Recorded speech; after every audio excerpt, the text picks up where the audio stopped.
অভ্যুত্থান পরবর্তী সময়ে 5 থেকে 8 আগস্ট পর্যন্ত দেশে কোনো সরকার বিদ্যমান না থাকায় সাংবিধানিক শূন্যতার সৃষ্টি হয়।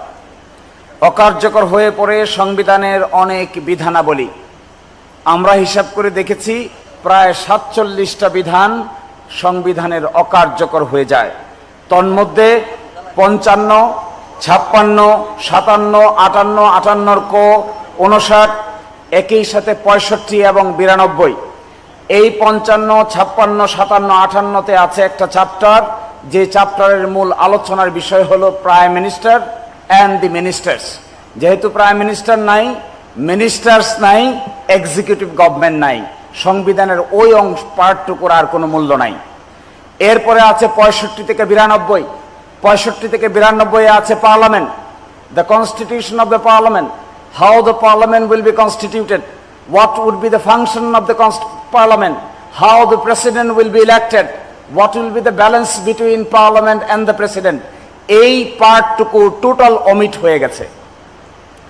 একই সাথে 123 আগে ছিল নির্বাচন পার্লামেন্ট ভেঙে যাওয়ার কতদিনের মধ্যে হবে, আর পার্লামেন্ট অস্বাভাবিক ভাঙলে কতদিনের মধ্যে হবে, এই প্রক্রিয়াও ডিসম্যান্টেল হয়ে গেছে। এবং একই সাথে সংবিধানের পিছন দিকে শপথ আছে যাদের, কনস্টিটিউশনাল পোস্ট, এই শপথগুলো অকার্যকর হয়ে যায়। ফলে এই 5 আগস্টের পরে 8 আগস্টে একটি সরকার গঠিত হয়। 5, 6, 7, 8 তারিখ সন্ধ্যা পর্যন্ত বাংলাদেশে কোনো কার্যকর সরকার ব্যবস্থা ছিল না। 8 আগস্টে প্রথম যখন সরকার গঠিত হয়, তখন আমাদের সুপ্রিম কোর্টের কাছে একটি রেফারেন্স চাওয়া হয়। এই রেফারেন্সে সুপ্রিম কোর্ট মতামত দেন ইমার্জেন্সি বেসিসে ডক্ট্রিন অফ নেসেসিটির ভিত্তিতে একটা অন্তর্বর্তীকালীন সরকার গঠন করা। আমি মনে করি এটাই হলো বর্তমান সরকার গঠনের ক্ষেত্রে সবচাইতে বড় ভুল হয়েছে।